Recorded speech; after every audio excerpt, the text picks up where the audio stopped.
Welcome to Appetite for Production, your only podcast for music production news, views, tips, and silliness. I'm Tim Can. I've been a music tech writer for what feels like millions of decades, and producer and general tinkerer. James, tell him who you are, son. I'm James Russell. I have been that for far less time than he has. And this is what we're going to talk about in this show. James, tell us the things. Well, Tim, today we are going to talk about cheap plugins. Oh, lovely. I hope Waves pops up in that. Live 10 again. Again, let's never stop talking about Live 10. Mo plugins, mo problems. Oh, yeah, I'm the Puff Daddy to your B.I.G. P. Diddy. Sorry, kids. Quincy Jones goes nutbags. It's what we've all been waiting for. Plugin rental. Makes you mental. Weapons as instruments. I am very apprehensive to see what that will involve. Hans Zimmer. Oh, okay. And flying faders. Oh, yeah. Flying faders, Space Raiders, Cockney rhyming slang 101. Was I telling you last time that my Studio One was completely screwed? I don't remember that. I don't remember much, so yeah. Don't take it personally. Basically, I mean, Studio One we did talk about, but that's the door I use the most. It's more of a go-to thing. I just know how it works, and I get along well with it. But at the recording of the last podcast, before that, I had basically got it fucked. So this is a situation where, you launch it, and it does its stuff. It's got a window. It's telling you what it's loading. Everything's coming up. Second by second analysis of what's being loaded. And then it just quits. Oh, can you see what's causing it to quit? Not quite. You couldn't even get to the splash screen. It was mate. You couldn't even get it open, so the preferences came along. I ended up doing a proper sort of support request with them because it was quite urgent. And they were good. They put me through to a dude called Lawrence. Nice. And Lawrence is great. Lawrence from PreSonus. Oh, he sorted you out, did he? Yeah, I mean, I had to... Did you have to delete something? Basically, it was a rogue plugin, but I'm still not quite sure what. So, yeah, doors load, and they load all the plugins that are in your folder. And if one of those plugins causes a problem, it can cause a fatal error.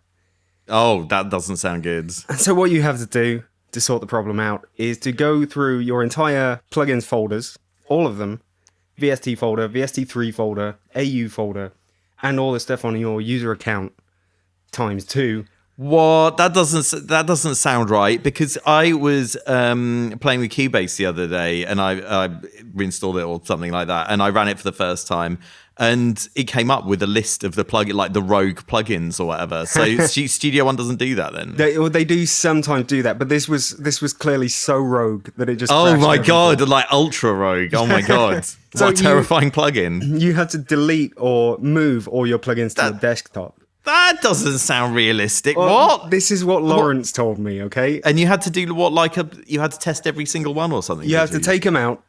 And then you have to gradually put them back in again. Oh God! And when you put the ultra rogue one back in and start Studio One, then you'll get the problem again. That sounds like a faff, basically. I'm pretty sure it shouldn't have to work like that in this day and age. It was not fun, but yeah, I did that. Took everything out, gradually put it back in again. Actually, I think what I really did was just took everything out gradually. And I got to the point where I had no plugins and Studio One was fine. And so I started adding them back. Okay. I can identify which plugin it was. Well, it sounds like that's what you should have done the first time, but carry on. I started adding them back. Yeah. And I got to a certain point. I was like, okay, all the A's are good. Studio One loads. All the B's are good. All the F's are good. All the M's are good. All the T's are good. I finally got to the W, X, Y, and Z. I got every single plugin in. Yeah. And it was fine. What? And oh, mate, how annoying! I think Lawrence was trolling you. Basically, that doesn't sound like something that you'd actually have to do. But it worked, right? It did work. That's the thing. I've got it working now, and it's all happy. I was doing crazy shit to help Lawrence help me. I I was recording my screen while it was loading. Oh my, wow, right, checking okay. where it slipped up each time. But yeah, now I am back on Studio One and as happy as I can be with Studio One, which is... You sound really enthusiastic about it, mate. It sounds like worth all the effort. Why aren't you in love with Studio One? I mean, I do love Studio One. Oh, you love it, but you're not in love with it. Yeah, exactly. Oh man, what can you do to spice up you and Studio One's relationship? It's got a lot of great things. It loads quickly, unlike your Cubases. I mean, it was made by ex-Steinberg guys, and so they made a new DAW. They made it how it should be made for today's standards. I think version 1 was basically them saying, hey, we can make this. Version 2 was saying, hey, we can make this as well as everyone else can make this. And version 3 is like, hey, we can go a bit further and do some new stuff. But there are some omissions which will hopefully get sorted out. I mean, I think I was mentioning the export of mono last time. Right, okay. That's a bit of a problem. You generally have to do things in a bit of a strange way when you would think there's a quick way to do it in anything else. Mm. For example, when you connect your audio interface, let's say you're reconnecting it, you got to go and find the same spanner, the same input output. The same spanner? Well, the spanner icon. Oh, okay. And you've got to tick this box and tick this box to say, yes, I want this audio interface to be working with Studio One. Oh, man. Forget that noise. Yeah, there are great things about it. Like there's a sort of signal routing channel editor. So you can sort of set up sort of crossovers between your plugins. So have two insert effects, and one's affecting the left and one's affecting the right. Or one's affecting low frequencies, one's affecting high frequencies, or something like that. And that's cool. Okay. That's great. You can have a whole macro setup, so you can, like in many DAWs, you can map a load of inserts on one channel to a macro, and then control them all and map them all nicely, so that macro turns everything up or down. But you know what you can't do? What? You can't automate that macro. What? That's absolutely ridiculous. It's the only reason you'd have a macro controlling loads of parameters, so you only have to automate one. That is beyond ludicrous. This is just one of the weird things that you can't do. But hopefully, version 4 surely is overdue now, and I'm looking forward to seeing if they've got anything new. Not that they've officially announced anything, but you'd expect it would be sort of soon. Yeah, well, fingers crossed for you there, mates. We've got... Oh, did you see the Quincy Jones thing? Yeah, I did. In fact, I only read commentary on it. I didn't read the whole article and everything. Oh, you don't need to go straight to the source. That's what being in the media is all about. Yeah. So, it sounds pretty messed up. But the thing is, you've got to imagine that the lives of the ultra famous are probably totally effed up or whatever. Do you know what I mean? Yeah. So do you want to say what Quincy Jones has said, or do you want me to tell the story? You do. I'm a bit hazy on the details. I was asking because I'm hazy as well, but I might just read the Music Radar article verbatim here. Oh, okay. Wicked. Is that legal? Yeah. No. Sure. Okay, I'll do it anyway. Fair use, man. Fair use. That's welfare use. Quincy Jones has taken aim at the current generation of producers, labeling them lazy and greedy. Quincy Jones did an interview, and they asked him if he was a grumpy old man or not. And he was like, yes, I am. They asked him if producers are sort of pushing the boundaries and using fresh techniques, and he said, quote, "There ain't nothing new." This is very interesting. The thing is, Quincy Jones has been alive for a period where music technology has really, really changed rapidly. So I think over the sort of 60s, 70s, and 80s, and I guess to the 90s, there was a period of kind of rapid technological advance in recording. So He went from having these crappy consoles that had like 4 channels to having like these massive mixers and everything, and going from analog to digital, and the introduction of sampling and digital audio and all this sort of stuff and everything. And I think that has facilitated a lot of innovation in music. Now we're kind of in an era where you can do like you can mess up audio and create audio in so many ways just on a laptop. I think you're not having the limitations funnel sort of musicians into creating something new and that they couldn't have before. Whereas now it's kind of like we're in this postmodern era where it's just a kind of like recycling of what's gone before. So I think he's probably onto something, but I don't know if that's the fault of this generation's musicians. Do you know what I mean? I do. It's ironic because this is the post-limit era in music and music technology. Anything is possible, pretty much. Yeah. And you're right. I think anyone in the know, anyone who's thought about it for a while says, it's the limits which make people more creative. Or it was, but now we don't have any limits whatsoever. And like you say again, maybe it's the limitlessness, if that's even a word, that is making postmodern trends even more today. Like the thing is, I guess now artists and producers are focusing on the way the music's changing is in that everything is kind of like super produced and everything's ultra loud and everything, and innovations are being made in that area. That's true. You do have a limit. That's like the final frontier. You do have a limit, which is 0 dB. Yeah, that's like the one limit that's left. Yeah, right. Yeah, absolutely. And people, like if like Quincy Jones had heard a Noisier record in the 80s, it would have blown his mind. He would have shit his pants. Yeah. Oh God. Yeah. No. Absolutely. Yeah. Like, so it's like, I don't know. Well, maybe he hasn't heard a Noisier record. Maybe he hasn't. Like.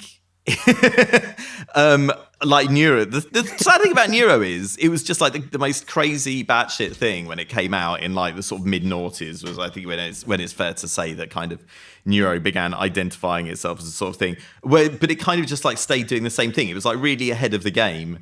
And now it's just kind of like sort of locked into that groove or whatever. So I forget what my point was, but yeah, Quincy Jones should have listened to Noisier in the noughties, basically. I think someone should just creep up behind him and slap some headphones onto his ears. It would be like in Back to the Future, where Marty McFly puts his Walkman on his dad's head and makes him like listen to like Slayer or something or whatever it is. That'd be good. So basically, Quincy Jones went on to diss Michael Jackson. Oh, really? I didn't know that. Said, quote, suggested that U2 are no longer making good music because there's too much pressure on them. Okay. And yet he said that people like Bruno Mars, Chance the Rapper, Kendrick Lamar, Ed Sheeran and Sam Smith are good. And he said Mark Ronson's good as well. Okay. But to wrap it all up, this was all in support of a new Netflix documentary. Oh, okay. So he wants to stir some shit up and get some views on that. Okay, that's Let's cool. not read too much into it. The thing is, saying he's into like Bruno Mars and Mark Ronson, like fair enough. They're making some wicked pop music, but Uptown Funk was like an 80s, like just a sort of like sort of almost like a pastiche of just like an 80s funk tune. I can't remember what the last one's called, but that's just like it's sort of like it's like a new Jack Swing sort of pastiche or whatever. It's just like that's not pushing the boundaries. And I say that as someone who makes like throwback drum and bass that just sounds exactly like the 90s. I'm not gonna throw stones or whatever in anyone's greenhouse or whatever. But it's like you've got don't slate people for not being innovative and then praise the people who are recycling old ideas, because it's like, what are you saying, Rob? Do you know what I mean? Unless you've got a new Netflix documentary. Well, oh, absolutely, totally. Yeah, and I did see that he was like saying music has to be more than hooks and singling out Taylor Swift, which I don't think is really fair enough, because I think it's fair enough to say Taylor Swift makes objectively good pop music. Do you know what I mean? No comment.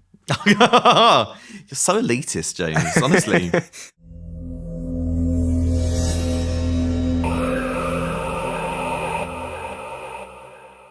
So, next, Plugin Alliance. You may know them, you may love them, you may not. Plugin Alliance, this goes back to what we were saying last time about your subscription services / rent-to-own services. So, Plugin Alliance have announced the Pick Pack. The Pick Pack. That's for Plugin Alliance plugins. Pick 10 of them and pay $29 a month for 29 months. That's a long time. That's like a phone contract or something. Let me just put that into phone. 29 times 29, $841. I mean, for 10 plugins, 84 each on average. Depends how good they are. Depends what you want to do with them. If you're going to make a few grand with them, then meh. No one's going to make a few grand in 2018. That's not going to happen. Or maybe, I guess. Well, it's like the thing is, 814? That's a lot of money, man. Like, you could buy some kind of like Waves bundle for that sort of cash. Yeah, it was 841, I think. Oh, was it? Okay. You could buy a Waves bundle for that. You could. But if you only want them for a month, then the price is only $29. Well, So who are these people making money out of music? I want to know about them. Anyway, yeah, I know. That's good, I guess, if you desperately need some plugins. But who's renting plugins? I don't know. Call in. The switchboard has not lit up. I don't know what that means. Yeah, no one's called in so far. So there must be no one renting plugins. Yeah. I guess. Oh God, I can't imagine the scenario of who these people would be. But I guess some people have plugins and have got money to spend, I guess. The other thing that I was going to say about this deal is you could just buy something in a different Wave sale every month as well. Not that I'm trying to shill for Waves or whatever. No, you have been what I mean. Loads suspiciously. of people have sales. You do talk about Waves. You're 2 for 2 on the talking about cheap Waves plugins. Do you know? I barely use it anyway. Like the thing is, that's because they are the people who were kind of like expensive and then went cheap and went kind of like rock bottom price. And like I have bought a couple of their things since they went rock bottom price, and I do like a few of their plugins. But I don't use loads of them, to be honest. Like I like my sort of standards, like your FabFilter suite and your Soundtoys suite and stuff like that. Do you know what I mean? Like it's high quality. Like I ain't got time to sit around looking for these individual boutique plugins. Do you know what I mean? I want to have an array of stuff that I know works. Basically, have a dazzling array of Workaday plugins. I want my plugin folder to be filled with just like a massive list of stuff, so that you forget what's in there. You don't have a clue if like any of them are any good. It's tough. It's tough managing a plugin collection these days, I think. That's one of the problems I had when I was having my tete-a-tete with Lawrence from PreSonus. You know, I realized how many plugins were on my computer. Yeah. And I was putting them all back in, but I was thinking, I don't have to put these all back in. I could go minimalist. Well, that's the thing. I think I really need to work on my doing like favorites. Can you make favorites appear in plugin folders with like aliases or shortcuts or something? I tell you which door gives you favorites in your plugin folder. Is it Studio One? It's Studio One. Now that's a good feature. That is a good feature, because like the thing is, there's so much stuff in there that I just forget to use that would be really, really that useful. That is true, especially if it begins with a Z. You know, you got a Z plane plugin at the bottom of the list. What else have you got in there? What else do I actually have? Does Isotope begin with a Z? No. Okay. I can't think. I mean, it's names really, rather than manufacturers. It depends what it is. But you can do aliases, as far as I remember. You can make folders. I think this is VST only rather than audio units, but you can make folders. Okay. And if you just put an underscore at the start of the folder name, then you can drag all your compressors or all your favorites into there. Why have you got to put an underscore at the start of the name? Well, so it's top alphabetically. Oh, that's good. That sounded like a sort of annoying thing that I'd have to remember, but okay, that's all right. You would just put double underscore favorites and then underscore compressors underscore EQs. That's really clever. I can't verify if that is the way you do it, but that was one of them. That's either VST or AUs. Well, even if it's only a rumor, that's brilliant, and that's satisfied me enough so I don't feel the actual need to do it now. So yeah, that's good. Problem solved.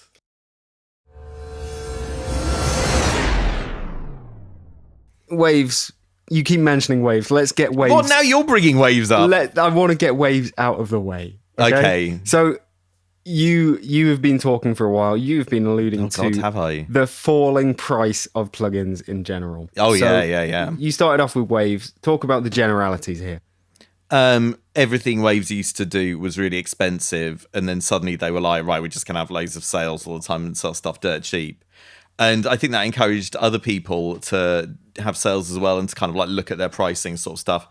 And I think plugins are a bit more reasonably priced these days. Do you know what I mean? And especially if you look out for sales and stuff and everything, like it feels like it's a bit more of a consumer market rather than a sort of professional market where the price is just always what it is. Do you know what I mean? Well, a lot of the developers that I've talked to have said that sales is like when they make their money, and I don't want it to be like that. It shouldn't be like that. You shouldn't have to depend on a sale like a furniture company. You shouldn't have to depend on a sale to just get all your money. If you're getting 90% of your money from the sale. Well, does it, as long as they get paid, does it matter though? You get these plugin companies who are always peddling cheap stuff. I mean, are they only making stuff in a sale? Or does it feel like everyone has to play this game where they say, it's 300 for this one, 300. Yeah. And then suddenly say, 39 on sale, but that's the real price.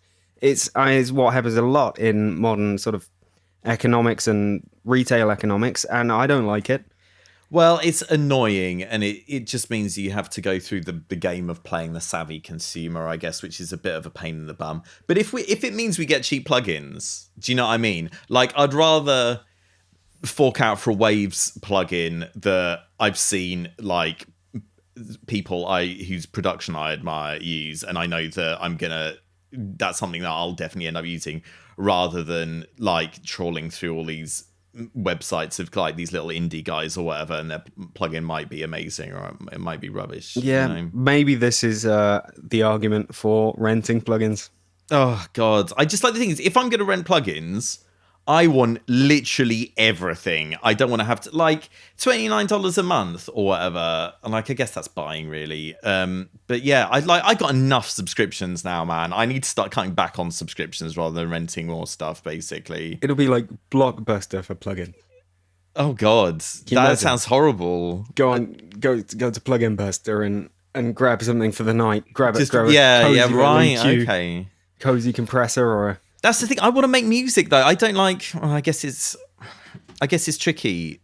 Like, I guess there has to be a balance between exploring what software's new and exciting and actually making music. And I guess for a lot of people, they'll get ideas from messing with new plugins.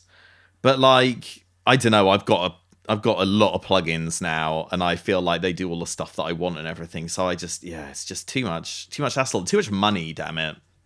Like. Yeah, I'm not interested in spending any more money, basically. It's all good. Does that sound grumpy enough? Yeah. Okay, good.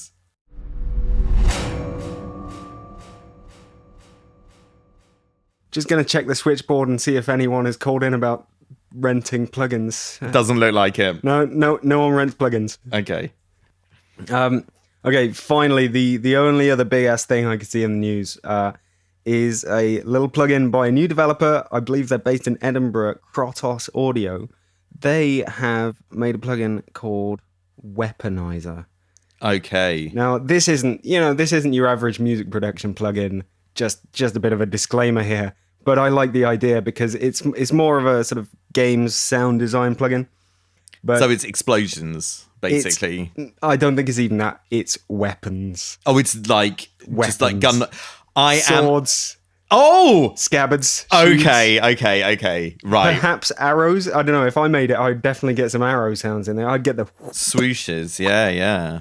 Yeah, I've used gun and sword noises on tunes in the past. Oh, yeah. They're brilliant. So yeah, I'm excited about that. That's great. If MIA can do it, we can all do it. Yeah, why not? And she was by no means the first. So, Can we do a little almanac of people who've used weapon sounds in tracks? Oh, every hip hop person ever, and every good bassline house track has got gun noises in it. I'm not talking about gun noises. I'm talking about swords being unsheathed. Oh God, Burial. I guess it sounds like he's got some noises a bit like that in his tunes. I guess he's the original. He's the original weaponizer. He took the weaponization of sounds to the next level. So yeah. So I know everyone already bumlicks Burial, but I think we should bumlick him even more. Frankly, well, there's another production technique that Quincy Jones is clearly oblivious to. Yeah, why isn't Quincy Jones listening to Burial? He should be like, yeah. Music's amazing. Burial's the man. Do you know what I mean? Are you bored, listless, or profoundly depressed?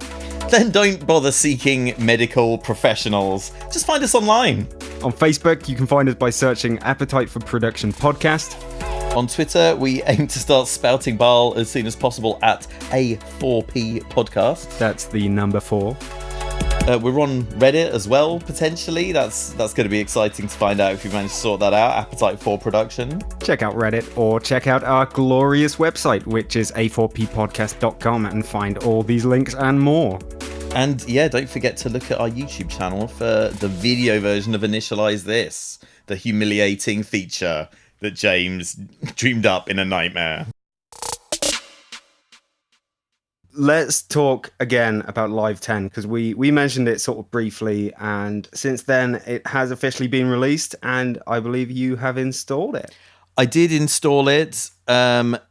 It wouldn't work when I tried to open it, but I think that was something I was having a rewire. Like there's some issue with like the Renoise rewire file or something. So Renoise? Have you got Renoise installed? No, I don't even have it installed. Oh. So I had to do something or whatever, and that meant that when I opened Live 9, I stopped getting this. Yeah, you could only open Live 9 once, and then when you tried to open it again, you'd get some rewire issue or whatever. So I did that. This is a very fascinating story, I'm aware. And then so I tried out Live 10. Seems great at first and everything, but I had some real trouble like copying and duplicating clips. Right. Now, the reason I haven't installed it is because you've got to completely update to the very latest OS, which is... Oh, it's not like I'm against that, but it is a barrier for me because I've got a lot of things on at the moment that I don't want to fuck up. They're currently in a delicate state. But never upgrade while you're in the middle of a project. That's the golden rule. Yeah, you and I have the pretty much same exact laptop, but you said it was fine. Yeah, what upgraded. Is it High Sierra we're on now? Yeah, it seems fine. Yes, it's all good, and which is good because Apple, like non-laptop Apple products, like they seem to just like die after a couple of upgrades. But I got this like literally like 5 years ago now, mid 2012 model. Works like it's a workhorse, mate. It's amazing. Good. So you were saying Live 10. Yeah. Clips don't duplicate, did you say? Yeah, I can't get clips to duplicate and like copy properly. That's a kind of fun when you make very repetitive music like I do. That is a kind of deal breaker, basically. Is it the old Command D? Yeah, Command D, so baby. They don't duplicate properly. Tell me how. Well, it was just like not duplicating, mate. I don't know what to tell you. So clips don't duplicate, full stop. Yeah, and I was like trying to copy and paste stuff, and it was being funny as well. And I haven't heard about anyone else experiencing that. So I guess I've got to have my own tech support journey or whatever, which I'd really rather avoid. You need your own Lawrence. I do need my own Lawrence. I wonder who are able to help me out. Well, to be honest, it's only on version 1001 or whatever at the moment. I might just wait and see if an update comes out, see if that fixes it. I did have a guy at Ableton Support who was quite good to me once. Who was that? Ableton Support. How would you rate the support you received? Brendan G. Get in touch with Brendan G. Oh, okay, I'll give Brendan G a call and see what he's saying. He was good. Yeah, I mean, like, to be honest, before I encountered that issue, I didn't really see anything that I hadn't seen before, basically, apart from it looks a bit different.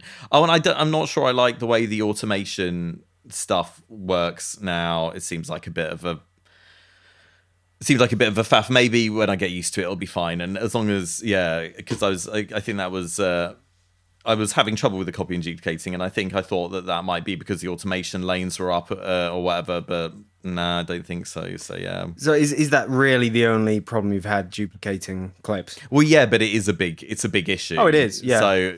So I'm back on Live 9. So yeah, that was it. And like once I hit that wall, it was that was an insurmountable wall for me. So yeah, I felt I needed to go back. The insurmountable wall of duplication. Yeah, that's that's it. Drag and drop functionality. There's a little Ableton made video right here. In Live 10, quickly duplicate your tracks with drag and drop functionality. Hashtag coming to live. This is what it does. Maybe they've changed it. Improved clip dragging. In Live 10, dragging a selection of audio or MIDI from an existing track to the drop area copies the selected material and duplicates any effects and settings into a new track. That sounds good. This lets you more easily deconstruct and more creatively edit the music in both session and arrangement views.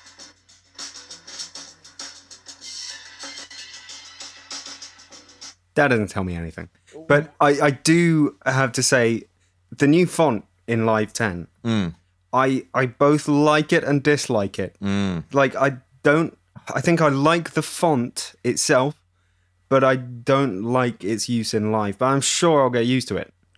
Yeah, like, it's very tempting to stay with the old and familiar, but I have learned generally that can be a bit of a bad idea, really. So I want to love Ableton Live 10. I'm gonna trust the designers. Yeah, I think they know what they're doing. I think Ableton has been on the right course probably since its inception. So I have faith in very, very few things, James. My faith in Ableton Live is one of the few things that I cling to. So yeah, I'm going to just believe. So yeah, fingers crossed. Maybe it's something to do with today's more high-res monitors, and they just thought that would be a better font to get on with. Well, I've only just bought a monitor myself. And I was using just like my MacBook screen for ages. Oh, it's a lot nicer. Tell me about the monitor. It's lovely. It's 1080p. It's Dell. It was like 200 and something quid or whatever. Dell, what is this? The 90s? Yeah, mate. It'll always be the 90s for me, mate. I suppose you do make 90s throwback. Yeah, totally. Oh god, if I could travel back in time to the 90s, mate, you know it. But that technology hasn't been invented. This lovely Dell monitor does exist, and it's really nice, and it means I can have span up on screen. And it's more easy to see what I'm doing when I'm EQing and stuff and everything. So that's really nice, and it was definitely a worthwhile investment, I would say. Excellent. I'm definitely going to get something at some point. Have you not got on monitor? Well, for now, I'm rocking dual laptops for whatever reason. Would you type on both of them simultaneously? I'm an idiot, basically. I've got InDesign installed on another laptop, which is a MacBook Air, and I've got all my actual sort of production stuff on my main laptop. And the reason behind that was I was going on holiday and traveling around, and I was taking the MacBook Air, and I wanted to put InDesign on it so I could do the shit that I needed to do that wasn't music-y, do the actual sort of writing, editing stuff on the Air, and not have to lug around a heavier thing. And I just haven't reinstalled InDesign back onto the actual MacBook Pro. Sort your life out, mate. For God's sake. You're living a lie. I'm in a real state. Your life is effed up, mate. Yeah. It's all this facade that up front everything looks like it's fine and everything. But yeah. I will take the plunge. I will upgrade the OS and... Yeah, do it, man. Do it. You've got nothing to lose apart from your chains, mate. Yeah, and clip duplication, apparently. Well, yeah. They'll oh God, I'm going to need to talk to a tech support person. I don't have time in my busy, very exciting, sexy life to talk to tech support. But although I am hoping that if I do upgrade the OS, maybe Studio One will stop crashing when I load it or close it. Oh, okay. Well, that's a good idea. Yeah, I'd give it a go, man. So, that's another thing. Like when I close Studio One, it doesn't actually close. And then I go onto another thing and it says Studio One quit unexpectedly. Oh, that's no good. Oh, when's software going to be fixed? Never. Oh, depressing. I wanted to talk about Hans Zimmer. Oh, okay then. Let's do that. We need to talk about Hans. What's he been up to, son? Well, I mean, too much. That's the problem. Hans He Zimmer, is prolific. he gets too much work, and I don't like it. I mean, he's good and everything. That's fine. But he needs to keep his sweatshop of like children who make all his work for him, like in, bananas or whatever they eat. You know what I mean? That must be what's happening, because he gets way too much. And Where's my superhero soundtracks composed? I want to do it. I've got Omnisphere. Oh, exactly. I've got like loads of Yuhi plugins. he can't just monopolize the market like he does. It's tiresome. He's become like a brand name and everything, but I'm sure they're not selling billions and billions of movies simply on the fact that they've got a Hans Zimmer soundtrack. So why not let someone else have a go? I don't think that's how business works, James, and I certainly don't think that's how Hollywood works. I think we all know how Hollywood works, and if you wanna do a soundtrack, you're gonna have to do some things. Are you suggesting that Hans Zimmer's done something? I'm not saying Hans Zimmer's done some things. I'm just saying if you're a youngster looking, I'm definitely not saying, I'm not insinuating anyone has done anything, but I think for youngsters to break into Hollywood these days, they probably got to grease the wheels a bit. Do you know what I mean? I think you do know what I mean. They need to give someone a Hans Zimmer. Oh my god! Okay. So say you go to one of many of Bristol's massage parlors and you ask for a Hans Zimmer. what do they give you? I don't know. A hands-free Zimmer frame. I think they give you a low foreboding D minor. Oh god. Okay. A drone? I don't want that. I don't like it. I want to see more interesting, innovative people. What given about jobs. Mark Mothersbaugh, or however his name is pronounced? He seems to do a lot of stuff now. Never heard of the man. Mate, he's done loads and he used to be in a band. Okay, well, has he done that much loads just like Hans He's Zimmer? done loads, mate. I'm really surprised you haven't heard of him because you're someone who likes real music. Google him now, and you will have seen some of his stuff that he's done. I bet. Mark Mothersbaugh. Yeah. I don't know how to pronounce his name. Singer, songwriter, composer, multi-instrumentalist. What band was he in? Um, Come on, mate. Sort your speed reading skills out. what, Devo? Yes, Devo. Yeah. Devo. Because it's short for devolution. I don't really know a lot about I don't know a lot about like that post-punk new wave era or whatever, but yeah. Yeah, not something I was ever into, but fair enough. If he's now soundtrack composing, then He's doing a few bits, but he's not like doing the big blockbusters like your Zimmer. What about Danny Elfman? Is he still making big bucks? Elfman's making big bucks, but I can let him do that because he's not Hans Zimmer and he's not doing every single Hollywood blockbuster. Man, those kids got to eat, man. Do you know what I mean? Don't hate on the kids. Don't hate the player. Hate the game. Don't know what that means. Don't hate the player. Hate Hans Zimmer's sweatshop. This is probably we know that Hans Zimmer doesn't really have a sweatshop, right? Yeah, I think it's probably good to mention that. This is all in jest. This is not it's even a light-hearted joke about enforced child labour. Yeah, it's not even conjecture. It's just resentment. Yeah. God, I wish he'd choose me for his sweatshop. Can you imagine what that'd be like? Yeah. Oh, I've got so many plugins that I could make booming noises with. Just imagine. Impact sounds. Speaking of minor news item, UVI Meteor impact instrument. Oh, okay. Treading the same ground as the old Native Instruments Rise and Hit, probably. Yeah, I guess. Yes, I'm sure that's fine. Why don't you just make those noises with your mouth? Just get a microphone. Because it's quicker to do it with a plug-in in a sweatshop. Yeah, not in a sweatshop. Yeah, fair enough, mate. In a sweatshop that doesn't exist. I was using a UVI plugin that's like their 90s. Funnily enough, their 90s digital synths one the other day. Was it a workstation plugin? It is. It's like a workstation inspired one, which means they've sampled like a load of workstations. I don't know, man. It's all right. It's not amazing, to be honest. I can't remember what it's called, but that's a bit for you. Not like the Korg M1 plugin, which is a godsend, and I love. It's a godsend for fans. I want more stuff like that. I want more plugins that are like workstation keyboards, please. Let's make that happen, team.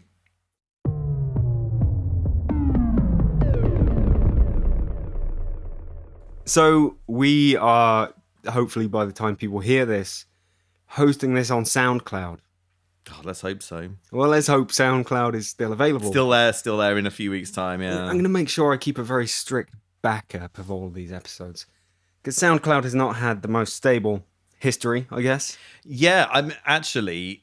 that's something that people tend not to do, and I don't really like. Certainly, of all my music, I don't have like a really organized folder where it's got all like the pre-masters or the masters in there or anything really, which is a bit worrying because it's like you might lose stuff. Do you know what I mean? So I think, I envy people who are able to be really strict with themselves about that sort of thing.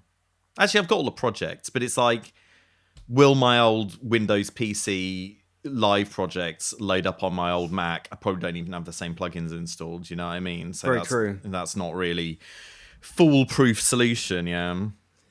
Do you still have the old PC, or you've just got the project? I do have the old PC. Yeah. Well, it might be some way. Bit like a meteorite could hit it, and then where would I be? Then the drum and bass songs that I've made that no one cares about could be lost to eternity, and then that would be a kind of tragedy, a personal tragedy for me. A personal tragedy. Yeah. Yeah. I don't think it's going to get on the news, but Well, yeah. Well, like how retro a 90s drum and bass tune do I have to make for it to get on the news? This is what I want to know. It's just like, how good does this throwback 90s drum and bass have to be for anyone to care about it? Who knows?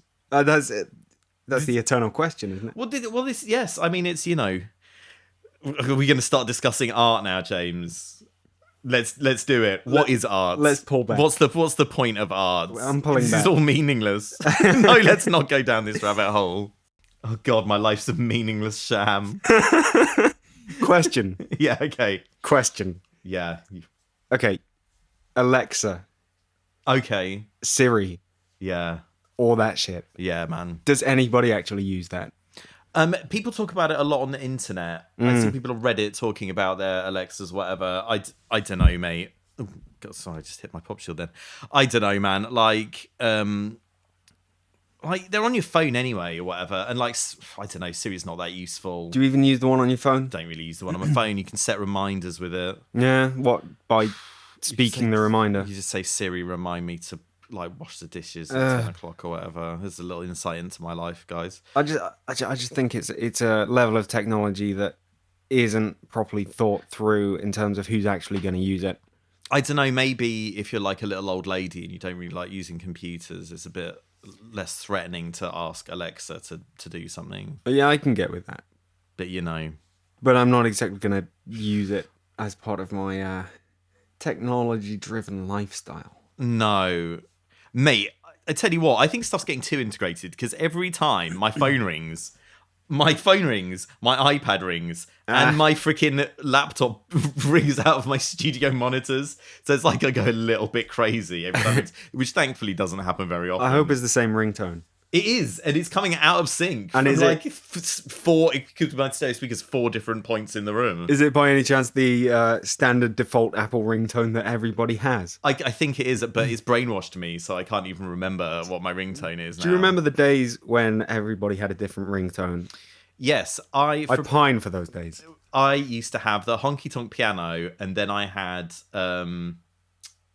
Next Episode by Dr. Dre featuring Snoop Dogg, which I don't know why that's not being used anymore. I think I need to set that up again because that's pretty cool. What's your ringtone? Default, whatever the Apple one is now. No, I got right out of the default as soon as it really occurred to me because it's ridiculous that everyone's basically got the same ringtone. You don't know if it's your phone ringing or someone else's phone ringing. Yeah. Do you know what? I'm going to put my Dr. Dre ringtone back on now. So what ringtone have you got at the moment? I've got a little thingy that I programmed in MIDI, and it's from a proper piece of music that I was sort of, transcribing into MIDI. Okay. And I set that up to run through a load of sort of, NI kinetic metal. Well, like noises, crazy noises. Yeah, metal sounds playing this thing. But, that it's not that hard to put something else as a ringtone. If you've got an iPhone, GarageBand it, save it as an M4R file, and put it on your phone. That's good.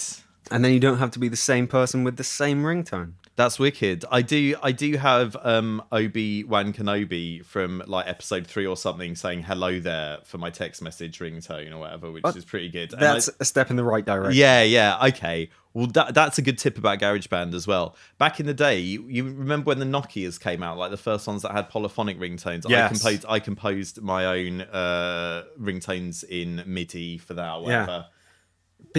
I bet there were people who made quite a lot of money from doing ringtones back when the polyphonic ones came out. That bubble went. It was like the cryptocurrency of its day. It was like a 2-year spate of people buying ringtones. Can you imagine how rich Crazy Frog is? Yes. He's insanely loaded still. I reckon Crazy Frog is Hans Zimmer. Oh my. Do you know what? Think about it. It makes so much sense.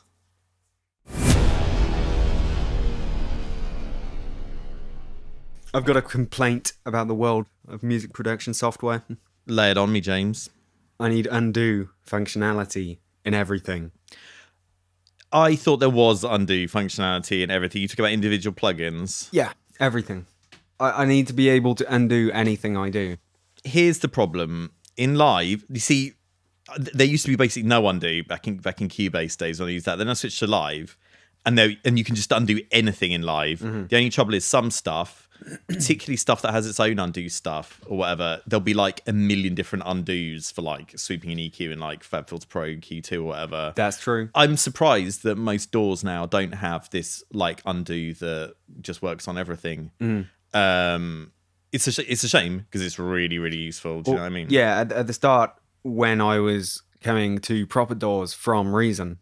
That's a bit mean, isn't it? Oh yeah, why are you stuck off Reason? You love Reason, man. I love Reason because one of the many reasons is that you can undo everything. Yeah, and that's what I was going to say when I was coming to other DAWs from Reason. Yeah, it made me very confused. Why can't I just undo this thing that I just did? And now that Reason has plugins, they've made it so you can also undo all the changes you do in the plugin. Yeah, nice. And that works great. Yeah, I mean, what's it like in Studio One? You can't undo your plugin changes. Ugh, that is whack, man. That needs to be sorted out. It does. You know what we really need, though? What? Is an undo button for life. Do you know what? I was literally thinking that. And I was thinking about all my regrets. And I went into kind of a reverie there, but... You've got to learn from your mistakes. Have you seen Eternal Sunshine for the Spotless Minds? Yeah. It's why you shouldn't go out with... Well, no, it's why you shouldn't wipe your mind after going out with crazy chicks. Well, so the digital world is regretless. It has undo. Oh God. Yeah, it does. I mean, this is the thing. Like a lot of people like bouncing their stuff down and everything so that you can't go back. But I like to go back. Maybe we're just very anally retentive people. Maybe you're just nostalgic. I am very nostalgic. The 90s was a better time. that's my whole thing. Stop talking about the 90s. I can't stop talking about the 90s.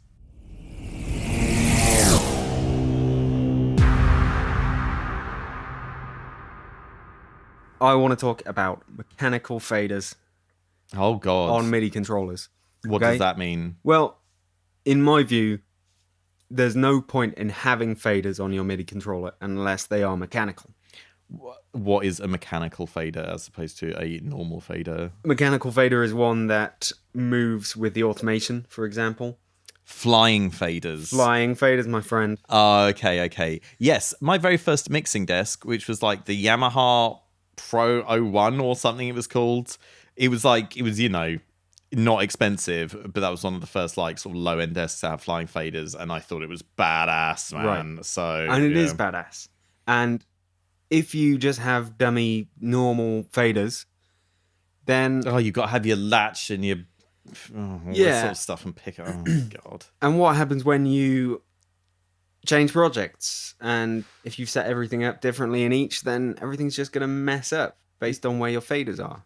I think this is a problem at its core with physical controls. You should just be using a mouse and keyboard. There's no need for stupid knobs and faders. That's my take. That's my hot take. Yeah, that's my take is that if you're going to have faders, they should be mechanical. But while you don't have mechanical faders, or if you can't afford mechanical faders, just don't get something with faders at all. What about mechanical knobs? No, that's not necessary. You can just have an endless rotary encoder. What if I don't want it? What if I want one that is endful and has an end? Well, fuck you. Oh God! I don't think there's any such thing. Is there as a mechanical knob that just sort of goes up and down with your automation? Well, there should be. Why not? There could be, because faders are just knobs with a different alignment that go up and down instead of in a circle. It's very true. And you'd imagine that just one single motor is better than a motor attached to a cog. Drive a fader. It's like Greek to me, mate. I don't... But it's so much easier to just make an endless encoder. Oh, okay. Which doesn't need to be moved at all. Oh, God. Just needs to be set. I don't want to... This is like taking me back to CDT or whatever. I don't want to even have to think about this stuff. Don't want to... We're all good. That's my opinion. Okay. Well, noted. I'm not going to make any MIDI equipment without flying faders on it now. Is that okay? Yeah. So I guess Doors must send it. Do Doors send the information back? Yeah, they do. Do they? So if you've got like it's generally in very pro studios where they actually use the faders, because people don't even really use faders anymore. No, because they're useless. But if you've got a digital controller with all the faders on, then you can do classic style mixing, and you can just push the faders up and down, and you can record fader movements in, and they will be played back, so to speak, on the hardware. I guess it's very convenient if you're doing that stuff. And when you load a new project up, which has different fader settings, the faders will just spring into the positions they should be in. Sure. And if you had dummy non-mechanical faders and you load a new project, you're just going to mess up all your settings. Well, I guess it's what your like sort of fader pickup things are set to. I guess. I mean, I can't remember how that works. If you want to have everything set to the exact same, just work on one project until it's finished. And that's never going to happen anymore. That's how things used to be. The world's not like that anymore. Exactly. Unfortunately. Exactly. I am deeply, profoundly considering technology. Are you? Yeah, it might at some point in the future be time for me to buy a new computer. What? I have a Mac and I have an iPhone. And is your Mac the same? Sorry to interrupt. Is your Mac the same model as mine? Mid 2012. Mid 2012. Yeah. Okay. Exact same thing. It's great, isn't it? I mean, I don't know. God, you sound like you've got really bad ennui. I am. Get a grip, James. Come on. I am trying. I'm heavily considering getting a PC. You are not serious, mate. I am. And reuse Windows 10? Yeah. Like a caveman? Yeah. What? I said I'm seriously considering it for the next thing. And Android. Why? Android as well. What? Oh my God. Why would you? What has Apple done to drive you to these lengths? Because I get irritated with them, don't get me wrong. But geez, man, that's a bit of a radical step. Okay, tell me what irritates you about them, and I'll tell you that is basically what irritates me, but more. I don't like... Well, my main beef with Apple is that my iPad mini kind of like slow to a crawl after a couple of OS updates. Yeah. Which is really annoying. I don't like the way their computers now, like that iMac for $5,000 or whatever. Like, Jesus Christ, it's like, no one's got any money. Why are they making computers that expensive? Do you know what I mean? They should make some computer. I don't care about their freaking emoji bar or anything. Just give us like proper computers for people who want to get stuff done rather than like tweaking Windows all day. Do you know? And because PCs are so customizable, you can make a proper computer and it'll turn out cheaper. But it'll turn itself off to do a stupid update when you're in the middle of some project at some point, and you will swear. Is that your knowledge from the Windows 10 days, or is that your knowledge from the Windows NT days? Right. Let me talk about Windows. Tell me. Windows 3 didn't really do a lot. Windows 95 was amazing. Windows 98 carrying on. Windows XP was the pinnacle. That is like one of the best operating systems ever. I agree. Vista, pretty poor. Oh, it was 7, like a dive off a cliff, wasn't it? yeah, it's not nearly like the thing is people really slag Vista off. It's no way near as bad as the more recent ones. 7, I did loads of music on for ages. Oh, It yeah. was fine. There were some annoying things with the search that I didn't really like. Windows 8, not going to touch it. I went from Windows 7 to running OS X, or Mac OS as it's now called, and wild horses could not get me to use Windows 8 or Windows 10, mate. Forget that. I need to get stuff done, son. I'm not going to fanny around all day working with like Metro. Have you tried Windows 10? Very Have you briefly. used I've it? seen people use it and it looks annoying. I can't even stand to look at Windows anymore. It broke my heart. I do know the feeling, but there are many reasons for me. It is Like cheaper. what? It is more customizable. There are things you can get on that you can't get elsewhere. Just like you have Like on what Mac. sort of stuff do you want to use on Windows? You can get Audio Finder on Mac and you can't get it on Windows, and that's the one good piece of software in the world apart from Ableton Live. What are you using on Windows? There are certain games that run on Windows only. Oh, this is the only reason people ever run Windows is so that they can like put Steam on there, Well, and it's not fair enough. You can put Steam on a Mac, but there are certain classic games that only run on Windows. Jesus Christ. James, this is a non-problem. You need to stay with Mac for your work stuff because having a PC is going to destroy your mind. And you need to get like just some like crap old PC and put like Steam on there. I'm thinking I need a proper computer on a desktop and a laptop. So one of those will probably be the Mac and one of them will probably be the PC. And we're talking way okay. future here. Okay. But yeah, it is possible for the laptop to be Windows perhaps or something like that. To be fair, like Apple computer prices are ridiculous now. So I get it. I don't know what I'm going to do when my MacBook dies. I might just get a second-hand one or something like that. But the Mac is only half the deal here because the phone is a lot more of an urgent problem. Oh, okay. Why is that a problem? Well, my iPhone is shit now. okay. What model is it? It's a 6, which is already... I use a 6 Plus. It's fine. Have you got the battery replaced? No. Get the battery replaced because it'll make it loads faster. What, just would it make it actually faster? Yeah. Did you see the thing in the news No. the other week? Mate, well, there was a thing in the news the other week where Apple basically admitted that as a phone's battery degrades to keep up so that you get the same performance or something. No, well, so you get the same battery life or something, it reduces the performance. So Right. so that's why when you get your battery, like I got my battery fixed in December or whatever, it was dying, and my phone runs much better now.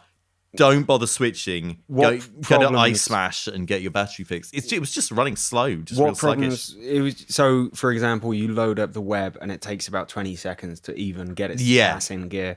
You start playing a song in Spotify from the home screen and it just does nothing for about 10 seconds. Do you know what Spotify's still doing that? I think that's a problem with Spotify's end rather than with a phone. Right, because that's the kind of crap that I'm going through at the moment. I was like, okay, yeah, first world problems and everything, but No, it's really like, oh god, It's very when you need to do stuff, frustrating. fast. It's really annoying. it's very frustrating that this is a problem as well, because it's not like technology's moved on incredibly in the last few years. This is the thing. Like, do we really need all the fancy?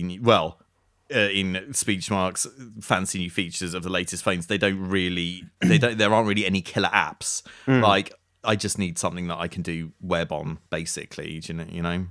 I interview a lot of artists, and it seems like the people who have trouble with their computers are typically using Windows. That's what I'll say on the matter. More research is needed. Okay, it's time for this episode's Initialize This. Well, let's go set it up then. Again, this part of the podcast is also available on our YouTube channel to see in real life. IRL, exciting. Amazing.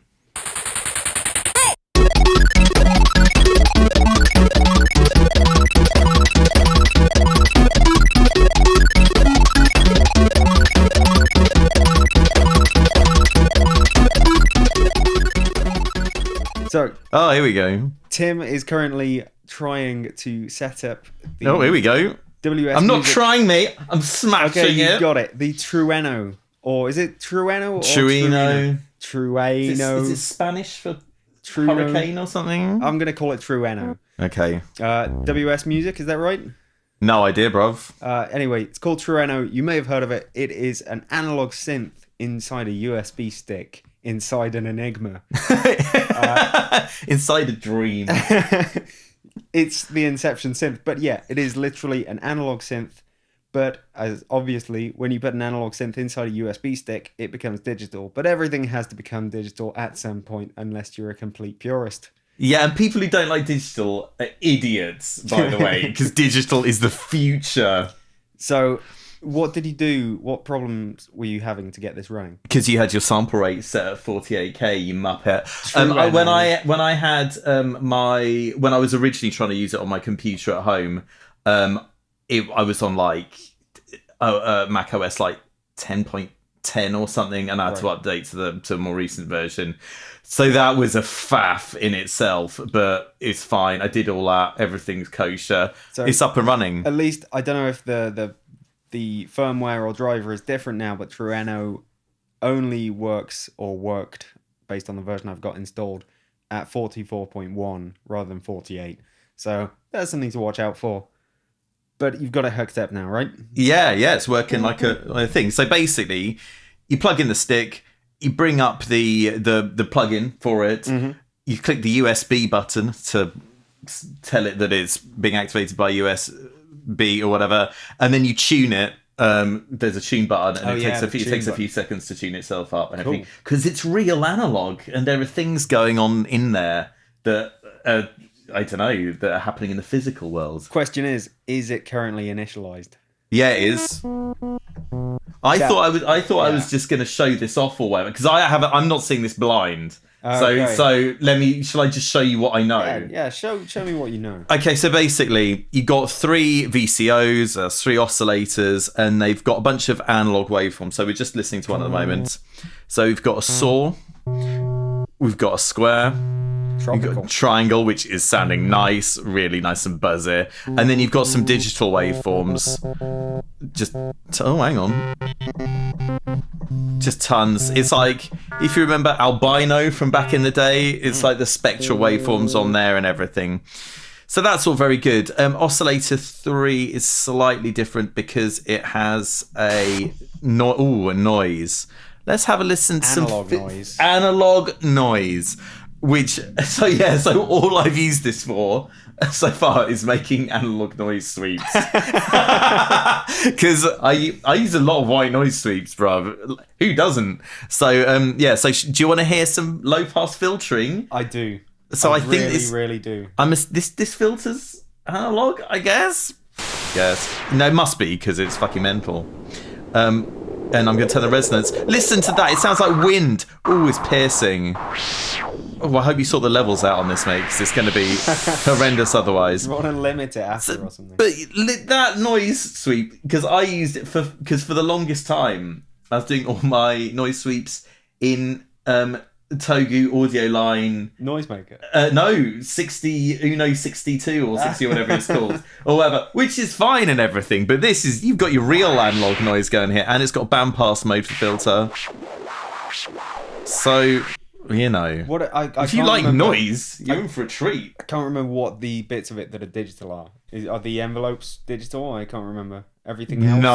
No idea, mate. I mean, to be honest, as long as the oscillators analog, that's really the main thing, I think. Do you know what I mean? Like, because there were a bunch of even synths in the 80s where you'd have, I think it was analog. What was the Juno Alpha?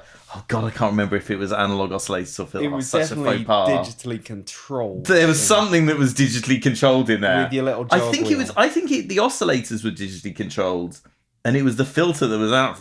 God knows. Anyway, the point is, it sounds good. Let's have a listen to some more. Let's listen to some. Oh yeah.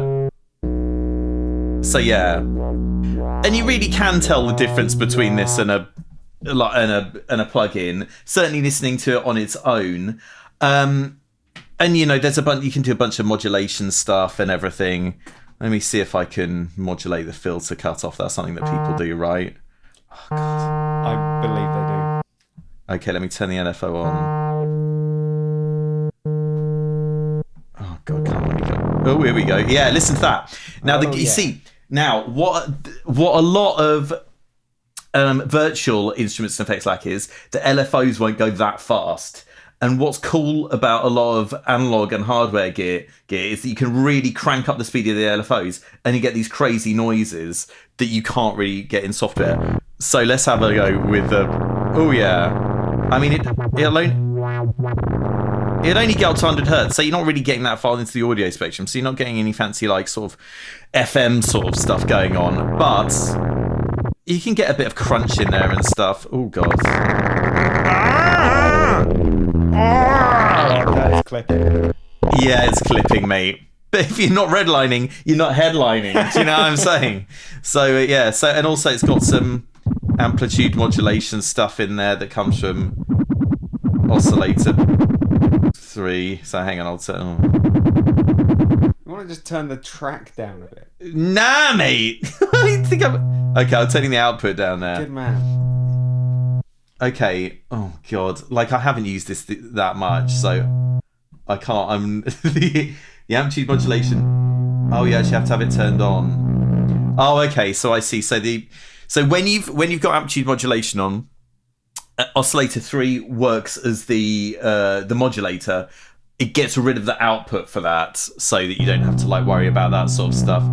So as you can hear, there's some vague things going on. Oh, pretty vague though. I remember I liked messing with oscillator 3 as a slow square to sort of pitch and stuff. Okay. Get some steppy stuff going on. Okay. Oh yeah. Well, that's doing something. Pulse width modulation.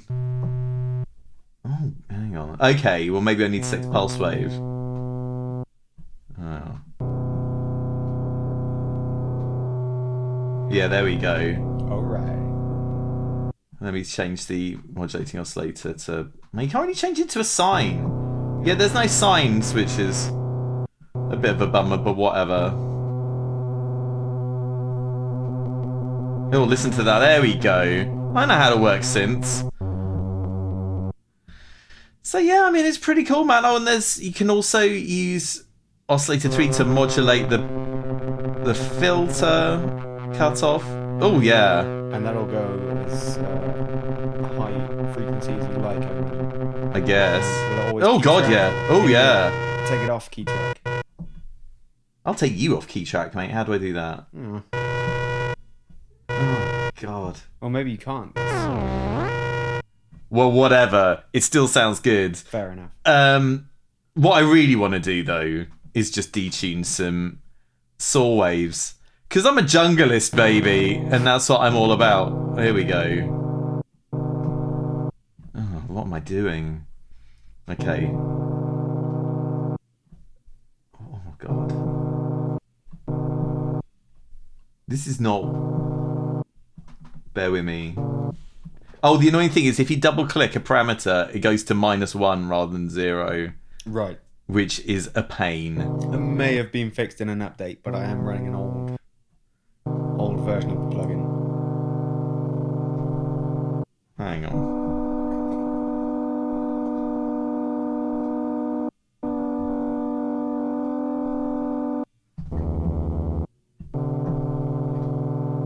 I get some weird beating. That's because you're detuning it.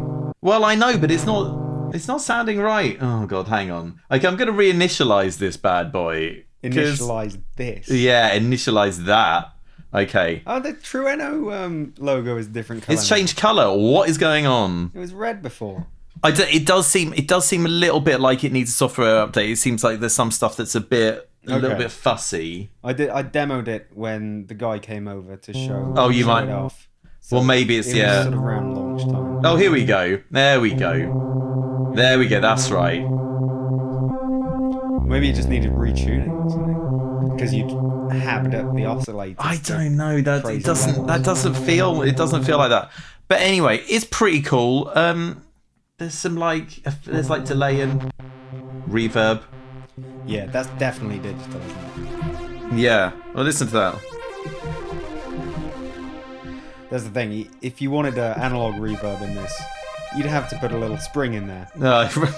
Or a tape, I guess. So yeah, so it does all kinds of stuff. It's pretty cool, and the price is right. I think 140 quid for it's innovative. Do you know what I mean? And it's just an incredibly convenient way of getting analog stuff in your thing. It doesn't do anything too crazy. No. But for bread and butter analog sounds, it's decent enough, I think, really. And I don't have buyer's remorse over it. I'm not sure how much I'm actually going to use it, because I don't really use a lot of bread and butter analog sounds in my music. So it's great for bread and butter analog sounds that you never use. That I will never use. Okay. Yeah, I mean, I guess, like, maybe I'd use, like, the triangle for a sub. You see, that just sounds totally mental. Let me turn all this stuff off. Yeah. I mean, that is a thick... That's a thick sub. Let me tune it down a bit, because I've gone to the bottom of the keyboard. Yeah, it's cool. It's good. And, like, especially if they update the software and stuff, and make it feel, I don't know, maybe I'm crazy, maybe like, because when I was playing it on my version, which was like I updated to the latest version, it, like, I don't know, it seemed a little bit finicky and everything, and it seemed like I'd have to restart it occasionally and stuff. But hey, considering how innovative it is, I think that's fair enough. I mean, that's nothing that I'd complain about. And it's the price it's the price of some plugins that don't really even do that much more. Do you know what I mean? Very true. I mean, the USB stick that it's housed in is also quite impressively small. It really is, man. It's just like a memory stick or something like that. Do you know what I mean? Although you do have to use your USB extension, because it can't. It that's a small price to pay, mate. Do you know what I mean? Like, I'm sure you can get them for a couple of quid off eBay or whatever. So yeah, and I think it's cool, and I hope we see more stuff like this.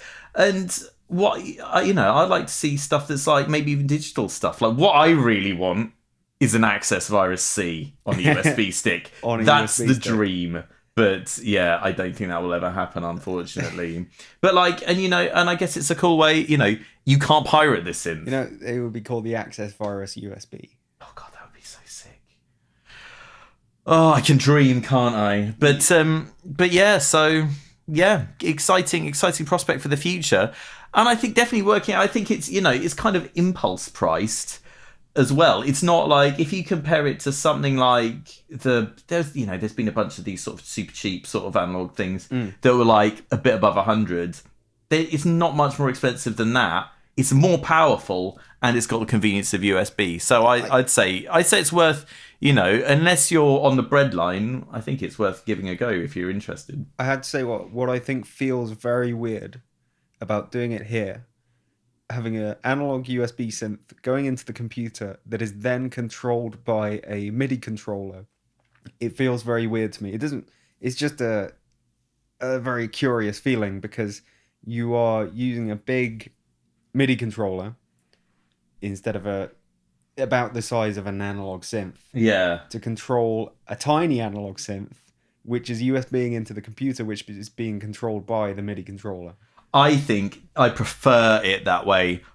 Everyone lives in tiny houses now. No one's got room for anything. So I would much rather have... And I do it. To be honest, I do everything with the mouse and keyboard anyway. So I'm not worried about that, basically. It's all about the sound, James. Do you know what I'm saying? And how does it sound? It sounds good. It sounds like... You really can tell that it's analog. It sounds like you've got some kind of like a new school analog synth that you plugged into your desk, into your computer. It's got, almost, it's different. It differentiates itself enough from soft synths to be really kind of valid, basically, I think. Nice. Cool. Yeah. Trueno? Yeah. 140 squid on Amazon right now. Was there any kind of Kickstarter or something like that? I have no idea, mate. Okay, just and do you know what? I'm so impulsive. As soon as I found out about it, I ordered it. Just I was like that is, and I am tight with money. But I was like, Oh, mate, I bet I could make some sick white noise sweeps with that, mate. That'll take my tracks to the next level. The rest is history. Yeah, and now I'm a millionaire. Boom.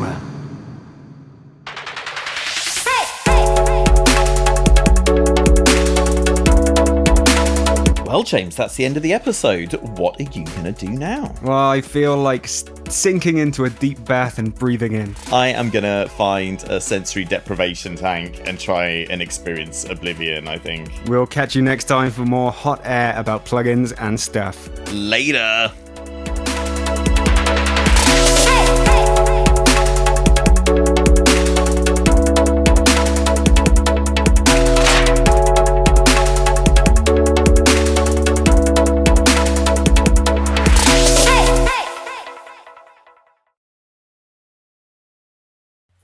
Da-da-da. Sweet. Hans Zimmer done. We took him down a peg or two. Take that, Zimmer.